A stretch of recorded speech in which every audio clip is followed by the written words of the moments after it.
미국 하면 떠오르는 맥주. 보고만 있어도 왠지 뱃살 좀 나온 백인 아저씨들이 바베큐 하면서 이 맥주를 마시는 모습이 그려지는데요. 세상의 모든 브랜딩 이야기, 오늘 들려드릴 브랜드는 버드와이저입니다.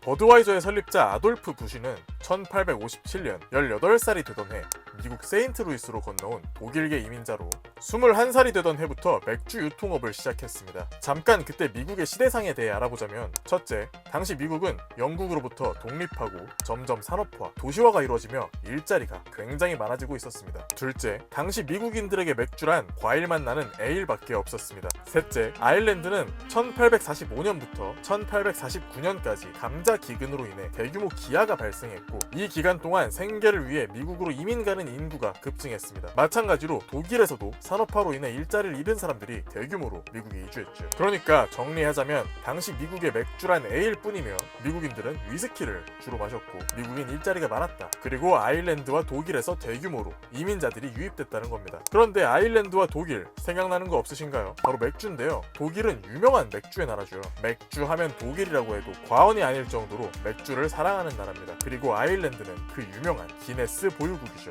그리고 두 국가 모두 달달한 에일보다는 라거와 흑맥주 등 쉽게 말하자면 좀 더 쓰고 깔끔한 맛의 맥주를 주로 소비하는 국가입니다. 그러니까 당연히 미국에는 이때부터 라거가 점점 퍼지게 됐죠. 다시 돌아와서 아돌프 부시는 이런 독일계 이민자로 미국에 오게 된 거죠. 그래서 고향인 독일에서 인기가 많은 맥주가 아직 미국에서는 그만한 인기를 얻지 못하고 있으니 이 맥주 산업에 뛰어들면 좋겠다는 생각을 했습니다. 그렇게 어린 나이에 맥주 유통업을 하면서 여자친구 릴리 에노이저를 만나 결혼하게 됐는데, 이때 장인어른이 맥주회사 이 에노이저 컴퍼니를 운영하고 있었어요. 그래서 아돌프 부시는 장인어른의 회사에서 큰 꿈을 도모하게 됩니다. 그리고 시간이 흘러 1876년 아돌프 부시는 체코로 여행을 갔는데요. 한 수도원에서 맥주를 마셨는데 너무 맛이 좋았습니다. 그래서 수도사들에게 제조법을 배워서 미국으로 가져오게 되죠. 이때 방문했던 체코의 그 지역이 바로 지금의 체스케부데요비체, 당시 독일식 지명으로는 부트바이스였습니다. 그리고 이 부트바이스에서 온 녀석이라는 뜻을 담은 채로 영어식 발음을 적용시켜 버드와이저라고 부르게 됐죠.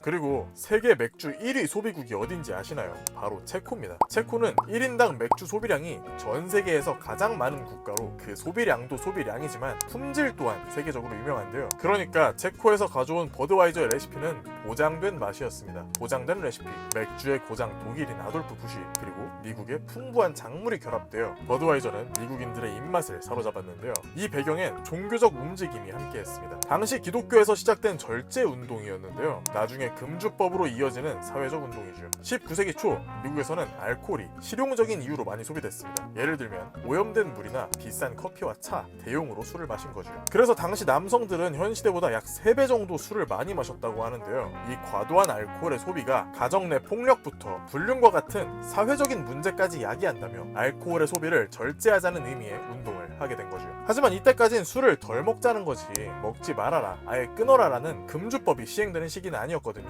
그래서 사람들은 점점 약한 술을 찾게 됩니다. 우리나라의 국민 술이 소주라면 미국은 이때부터 국민 술이 위스키에서 맥주로 바뀌게 됐죠.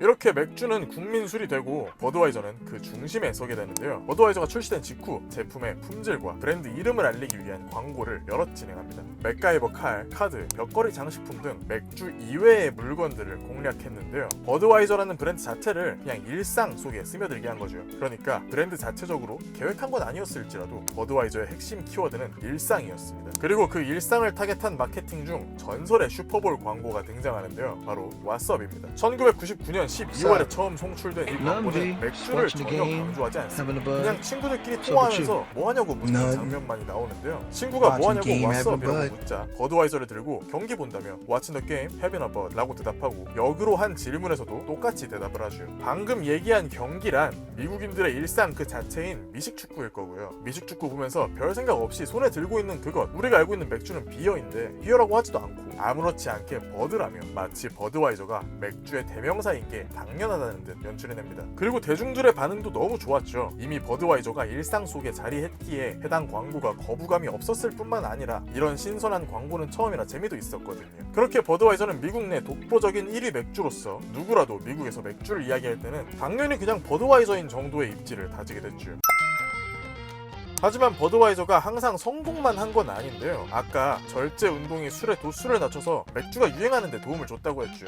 그 절제 운동이 점점 거세져서 결국 1919년 미국에 금주령이 떨어지게 됩니다. 금주법이 발효된 건데요. 물론 금주법이 시행된 건 1차 세계대전의 영향으로 전쟁에 식량으로 사용돼야 할 곡물을 술로 만들고 있으니 부족한 곡물을 방어하기 위함이었지만, 그럼에도 술 자체를 금지해버린다는 파격적인 법안은 당시 사회적 운동이 없었다면 불가능한 일이었으니까요. 그래서 버드와이저는 이때 무슨 마케팅을 했냐면 금주법이 시행되는 동안 무알콜 맥주를 출시했습니다. 생각해보면 좋은 전략이었던 것 같은데 막상 마음처럼 잘 되지 않아서 결국 아이스크림을 만들어 팔며 생계를 유지했죠. 그런데 저 때는 금주법 때문에 모든 주류 회사가 문을 닫는 상황이었고 어쩔 수 없이 무알콜 맥주를 내놨다가 잘 안 된 사례잖아요. 성공하지 못했다 뿐이지 대놓고 실패는 아니었거든요.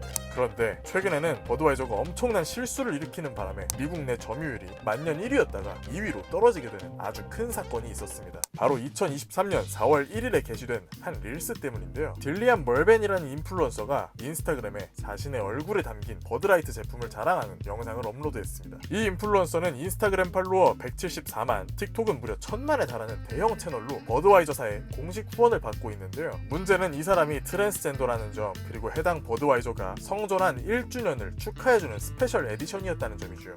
파란색 버드와이저가 우리나라에선 조금 생소할 수도 있겠네요. 스페셜이라 파란색은 아니고 해당 제품은 버드라이트라는 버드와이저의 저칼로리 버전으로 출시 이후부터 빠르게 점유율을 확대해 현재 미국에서 버드라고 하면 이 제품을 기본으로 인식합니다. 아무튼 트랜스젠더에 대한 인식이 좋지 않은 미국의 보수층이 단체로 버드와이저 불매 운동에 나섭니다. 안 그래도 미국은 남성들의 보수 지지 비율이 가장 높은 국가 중 하나인데 맥주 시장의 주 고객층인 보수 지지 남성들을 등돌리게 한 거죠. 버드와이저를 몽둥이로 부수고 총으로 쏘고 난리도 아닙니다. 심지어 보수 정당에서도 파란색 버드와이저를 부수며 지지율을 위한 마케팅을 했습니다. 보수는 미국에서도 빨간색이니까 말이죠. 그 결과 2023년 2분기 버드라이트의 매출이 무려 25%나 떨어지며 순식간에 미국 내 맥주 시장 2위로 전락하게 되는데요. 이제 미국 맥주 1위는 버드와이저가 아니라 모델로입니다. 그래서 버드와이저는 다시 1위로 올라서기 위해 미국인들의 일상 속으로 다시금 들어가려는 노력을 하는데요. 거의 공짜로 물보다 싼 가격의 맥주를 판매하며 일단 점유율을 회복하려는 중입니다. 맥주 15팩을 15달러에 팔면서 15팩을 사면 15달러를 환급해주는 진짜 공짜로도 마실 수 있는 판매 전략을 펼치기도 했죠. 우리나라에서도 저렇게 좀 팔아주면 당장 국민 맥주로 자리 잡을 텐데